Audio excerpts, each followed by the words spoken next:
ሰላም ሰላም ውድ ቤተሰቦቼ ሰላም እንዴት ናችሁ? በያላችሁበት ሰላማችሁ ይብዛልኝ። እኔ ያለሁ እግዚአብሔር ይመስገን ሰላም ነኝ።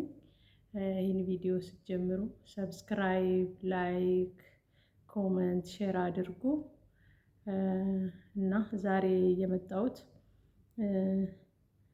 ማለት ሳውዲ ብር ሲላክ ማለት ነው። ስንት ብር ነው የምትከፍሉ?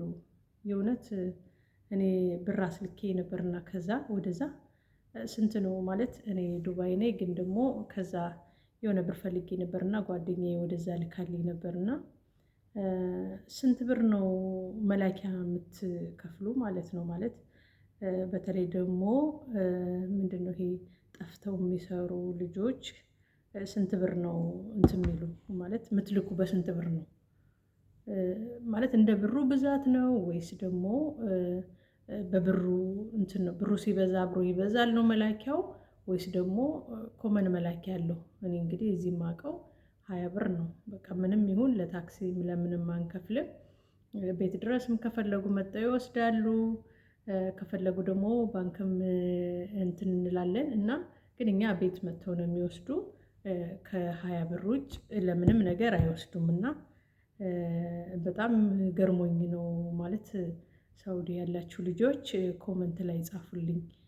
ማለት አንድ ማለት አሁን 3000 ይሁን 4000 ይሁን 5000 ይሁን እኛ የእውነቴን ማለት ነው እኔ በጣም ብዙ ብር አሁን ልኬያለሁ ከ2 ወር በፊት በጣም ብዙ ማለት ነው። እና 20 ብር ነው የከፈልኩት። ከዛ ውጭ 10 ሳንቲም ሌላ ጭማሪ አንከፍልም። ታክሲ ምናምን የሚባል ነገር የለም የእውነት ማለት ነው። እና ሳውዲ ብር ሲላክ ወይ ጠፍተው የሚሰሩት ብቻ ነው እንደዚህ እንትን ማለት ብዙ ብር መላኪያ የሚላከው ወይስ ደግሞ ቤት ማዳም ቤት ማለት በህጋዊ የሚሰሩትም እንደዚህ ነው ወይ የሚልኩ? እንዴት ነው የሚልኩት? እኔ ግራ ስለገባኝ ነው። እኔ ብር ሁሉ ይቅር ሁሉ ብያለሁ። ማለት 180 ብር መክፈል በጣም ከባድ ነው። ማለት እንግዲህ ታውቃላችሁ እኛ እንዴት እንደምናመጣው ብሩን ትንሽ እናገኝ ብለን ነው አይደለ በዛ መንገድ የምንልከው። እና እነሱ እንዴት እንደሚያስቡ ራሱ አላውቅም። የእውነት እኛ እንግዲህ አላውቅም ስንት ወጣ ወረድ ላይ ታች ብለን የእነሱን ማለት ጮከት ምናምን ስንት ነገር ሆነን ነው ይሄን ብር የምናመጣው። እና ምን እንዴት ነው እነሱስ አእምሯቸው እንዴት ነው የሚቀበለው? ማለት አንድ ሰው ያለፋበትን ብር ያልሰራበትን ብር እንዴት ይወስዳል? አንድ ሰው ብር ሲልክ የሆነ ኮመን እኔ የማውቀው በፊት 50 ብር ነው ማለት ሲልኩ 50 ብር አውቃለሁ። ግን ደግሞ 180 ብር በጣም ከባድ ነው። አንዴ ማለት ተዛዛማ በባንክ መላክ ይቻላል። በባንክ ቀጥታ መላክ ዝም ብሎ ካለምንም ወጣ ወረድ መላክ ይሻላል ብዬ ነው የማስበው። እኔ ራሱ በባንክ ላኪው በቃ ተይው ምናምን እሱን እንትን በዚህ መላኩን ተይውና በባንክ ላኪልኝ ብያት ነበርና 180 ብር ለ3500 ብር 180 ብር መላኪያ ከፍለናል። እና እናንተ እንዴት ነው የምትከፍሉት? የእውነት ኮመንት ላይ ጻፉልኝ። በውስጥ መስመር ደግሞ ወይ ስልክ ደግሞ ምናምን አስቀምጡልኝ። መደወል እፈልጋለሁ፣ ማወቅ እፈልጋለሁ። እኔ ግራ ገብቶኛል ማለት አሁን እኔ ያስላኳት ልጅ ጓደኛዬ ነችና ብሩን ስለፈለኩት ነው የላከችልኝ። ግን ደግሞ ጠፍታ የምትሰራ ልጅ ናት። እሱ ነው ያስጠፋት፣ ራሱ ነው ያስጠፋት። ማለት ያም ሆኖ ደግሞ አሁን እናንተ ጠፍታችሁ የምትሰሩ ልጆች ጠፍታችሁ ለምትሰሩ ልጆች ነው ጥያቄ። ጠፍታችሁ የምትሰሩ ልጆች ሻንጣችሁ ከእናንተ ጋር ከሆነ ምንም ነገር ከሌላችሁ እንግዲህ ስትወጡ መጀመሪያ ቤት ከኔ ጋር ነው የምትሆኑ ምናምን ብሎ ነው አይደል ከራሳቸው ነው የሚወስዱ። ይሄን አውቃለሁ። እና እቃ ካላችሁም እቃችሁን አስቀምጣችሁ ስራ የሚያስገባችሁም እነሱ ናቸው። እንደገና ደግሞ በቃ የሆነ ነገር የሆነ ችግር ሲደርስም እነሱ ናቸው የሚደርሱላችሁ አይደለ? እዛ ያስጠፏችሁ ሰዎች ማለት ነው የወሰዷችሁ። ኃላፊነቱን ወስደው እንደ ቤተሰብ እንትን የሚሉ እነሱ ናቸው። ግን ደግሞ ማለት አሁን ሲያስጠፉ ይዛኔ በጣም ይሽቆጠቆጣሉ። ነይ እንደዚህ ነው እንደዚህ ነው እንደዚህ ነው ችግር የለም ምናምን ብለው ነው ተሽቆጥቁጠው የሚወስዱና ከዛ በኋላ አሁን እኔ እቃ ከሌለኝ ለምሳሌ ወይ ሻንጣ ማስቀምጠው ከሌለኝ ወይ ደግሞ ሌላ ትርፍ ነገር ከሌለኝ እዛ ካስገባኝ ቤት በቃ ስትር ብዬ ማለት ከተመቸኝ መስራት ነው የምፈልገው አይደለ? አሁን ከተመቸኝ ከሰራው የቤት ክራይ እንዴት ሳልቀመጥበት ከፍላለሁ ማለት እናንተ ያልተቀመጣችሁበትን ወይ ደግሞ እቃ የላችሁም አይደለ? እቃ ቢኖራችሁ ለእቃው ይባላል አይደለ? ግን ደግሞ እቃም ሳይኖር እናንተም አንድ ቀን እረፍት ወጥታችሁ ሳታድሩበት በቃ ምንም ነገር ሳታደርጉበት በወር 200 ብር መውሰድ ፌር አይደለም። ይሄ ፌር ነው እንዴ? ይሄ አግባብ ነው? የእውነት አግባብ ነው እንዴ?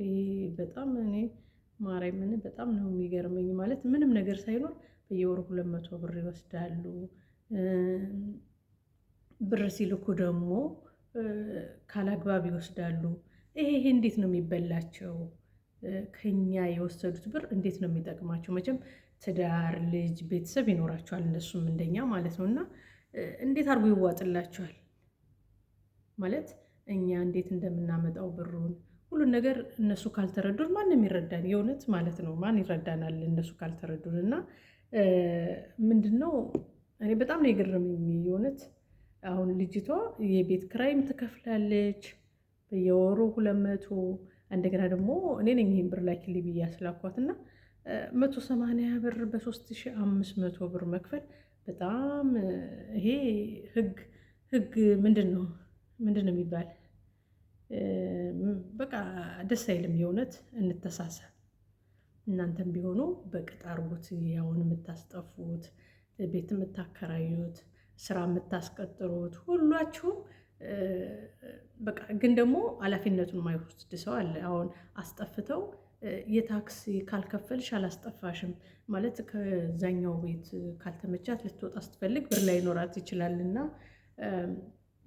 ከዛ ብር ሳይኖራት ሲቀር ክፈልልኝና ሰርች እሰጥሃለሁ ስትለው በፍጹም ብለው ግግም ይለዋል። እኔ የራሴ እንትን ስላልኩ ነው ማለት ጓደኛዬ አስጠፋት እንዳልኳችሁ ወሰዳት። ከዛ ከሆነ ቤት ገባች አልተመቻትም እና ሳይመቻት ደግሞ መውጣት ፈለገች። መውጣት ስትፈልግ የታክሲ የላትም ብር። ስለዚህ ሴትዮ አልሰጠቻትም የሰራችበትንና ለታክሲ የለኝም ክፈልልኝና እኔ ሰርች እሰጣለሁ ስትለው በፍጹም የለኝም ብሎ ነው ግም ያለ የለኝም። ከዛ እኔ ስልኩን ተቀብዬ እኔ ደወልኩለት። እንዴት መጀመሪያ ኃላፊነት ወስደህ አይደለም እንዴ ያስወጣሃት ምናምን ብዬ እኔ ራሱ በጣም ጮህኩበት። ምን አልኩት? አረ ምንም አይሰማም። እዛ እኔ በቃ ብር ላኩለት ማለት ወደ ኢትዮጵያ ነው የላኩለት። ወደ ኢትዮጵያ ላኪ ብሎ አካውንት ላከልኝ። ከዛ በኋላ ታክሲ ላከላት። የምሬን ማለት ነው። ምን ማለት ነው? ቆይ ራስ በራሳችን ግን እንደዚህ መከፋፋቱ በቃ አንድ ሰው ችግር ሲደርስበት ካልተረዳዳን ማለት አሁን እሱ ሲያስወጣ ኃላፊነት ሙሉ እንደ እናት እንደ አባት ሆኖ ነው አይደል? አንድ ሰው ሲያስወጣችን በቃ የሚያስጠፋው ሰው በቃ ኃላፊነት ሙሉውን በቃ ቤተሰብ የሚሆነውን ነገር ቢቸግራትም ብትታመምም መሄድ ብትፈልግም ወደ ሀገሯ ሁሉን ነገር ሸፍኖ እንትን ሊል ነው ማለት የሚያስወጣት። እሷም አምናው እንደ ወንድም እንደ ቤተሰብ አምናው ነው የምትወጣውና ለምንድን ነው እንደዚህ የምንጨካከነው? ለምንድን ነው በቃ የራሳችን ጥቅም ብቻ የምናየው? ለምን የሰው ችግር አይገባንም? በቃ የራሳችን ብቻ ጥቅም ነው፣ የራሳችን ብቻ የጉደልብን ነው። ምን ይሰራል ይሄ? ዙሮ አሁን ይሄ ጊዜያዊ ጥቅም ጊዜያዊ ደስታ በኋላ ለልጆቻችሁም ሆነ ለቤተሰቦቻችሁ ምንም አይጠቅም፣ የእውነት ማለት ነው። እና እንደው በቃ እንደዚህ የምታረጉ ሰዎች ከድርጊታችሁ ብትቆጠቡ ደስ ይለኛል። ማለት የምታስጠፉትም በስርዓት እንዳስጠፋችሁ በስርዓት ተንከባክባችሁ ስራ አስገብታችሁ ችግር ሲደርስባቸው ደግሞ ችግራቸውን እንድትፈቱ እናንተ ማችሉት ከሆነም ደግሞ ወደሚፈታበት መንገድ ማሳየት ነው ያለባችሁና ዝም ብላችሁ ዘፈቀደ አትሆኑ። አስወጥቼሻለሁ እንደዚህ ካላመጣሽ ይህን ታክል ብር ካላመጣሽ ምናምን ሲያስወጡ ራሱ በጣም ብዙ ሺህ ብር ነው የሚቀበሉ። ብዙ ሺህ ብር እስከ 6,000 ብር ይቀበላሉ። የእውነት ማለት ነው። እስከ 6,000 ብር ነው ሲያስጠፉ ራሱ የሚቀበሉ። ያ ብር ስንት ወር ነው የሚመጣው? በስንት ወር ተሰርቶ ነው የሚመጣው? በስንት ወርም ሆኖ ደግሞ እንዴት ተደርጎ እንዴት ሆኖ እንደሚመጣ ያውቁታል እኮ ራሳቸው። ሚስቶቻቸው ይሰራሉ፣ እህታቸው ትሰራለች፣ ራሱም ይሰራል። ራሱም ቢሰራ ደግሞ እኮ እንደዚህ የሚያስጠፉትም ከሆነ ቢሰሩ ምንድነው ይሄ ግንባታ ላይ ምናምን ይሰራሉ አይደል? ሙቀቱን ያውቁታል፣ እንዴት እንደሚቃጠሉ ሁሉን ነገር። እኛም ቤት ውስጥ ብትሰራ ብዙ ነገር ሙቀትም ይሁን ምንም ይሁን ሁሉን ነገር ተቋቁመን ነው የምንሰራውና እንደው የሰው ብር ያለፋችሁበትን የእናንተ ያልሆነውን ላባችሁ ያልሆነውን ብር አትውሰዱ፣ አይጠቅማችሁም። ይሄ የጊዜያዊ ጥቅም ነው። ጊዜያዊ ጥቅም ደግሞ እንትን አለው ማለት ለበኋላ ኃጢአትም ነው። እንደገና ደግሞ ጥቅም የለውም እና የኋላችንን እያሰብን የፊታችን ብቻ ማሰቡን ትተን የኋላችንም እያሰብን በቃ አእምሯችንን እያሰራን በቃ ማለት እየተዛዘንን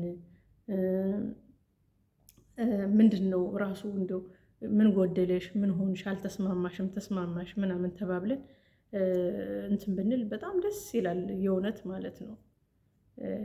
ግን በስመ አብ እኔ ብቻ አላቅም እንዴት እንደሆነ እና የምታውቁ ልጆች ማለት ነው በውስጥ መስመር ወይ ስልካችሁን ወይ ደግሞ በቃ ኮመንት ላይ ጻፉልኝ፣ ስልካችሁን ወይ ላኩልኝ ስንት ብር እንደምከፍሉ እንዴት እንደምትልኩ ለወደፊት ማለት ለልጅቷ መንገር ስለምፈልግ ነው።